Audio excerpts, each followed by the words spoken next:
ওমানে house driving এর পাশাপাশি আগে আমি অনেক কিছু করতাম এই বাগানের মধ্যে। হাঁস, মুরগি, কবুতর, খরগোশ এগুলো পালন করতাম। এখন আর করি না, কয়েক বছর হয়ে গেছে এখন আর করি না। কেন করি না জানেন? ওই যে আমার পিছনে একটা ঘর দেখতে পাচ্ছেন, একটা ঘর, ওই ঘরের মধ্যে আমি হাঁস, মুরগি, কবুতর, খরগোশ এগুলো পালন করতাম। এখন ওই ঘরটা আমার আরবির ছেলে দখল করেছে। সে সেখানে একটা ইস্তারা খুলেছে, বন্ধু বান্ধব নিয়ে আড্ডা মারে, ভিডিও গেম খেলে সারা রাত ধরে ওইখানে। এখন চিন্তা করতেছি যে আবার নতুন করে শুরু করব। সেজন্য এই জায়গাটা পরিষ্কার করেছি। এই যে কাঠ দেখতেছেন, তারপর করাত, মাতুল, এই সমস্ত জিনিসপত্র, এই জায়গাটায় আমি একটা ছোট্ট করে ঘর তুলবো। ঘর তুলে তারপর ওই যে চীনা হাঁস পালবো। আমি এটা পরিষ্কার করেছি, দেখবেন আপনারা ভিডিওর মধ্যে দেখবেন কিভাবে পরিষ্কার করেছি। তারপরে ঘরটাও তুলতেছি, সম্পূর্ণ ভিডিওর মধ্যে দেখবেন, ফলো করেন, দেখেন।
বিসমিল্লাহ।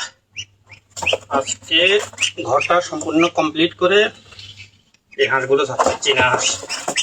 দেখেন, দুইটা বড় সাদা সাদা আর দুইটা একেবারে ছোট। এই যে, এবার আপনারা দোয়া করবেন। ঘরটা দিতে অনেক কষ্ট হয়েছে, একা একা ভিডিও করতে হয়েছে, যেটুকু পেরেছি। আর এই হলো হাঁসগুলো, দেখা যাক কি হয়।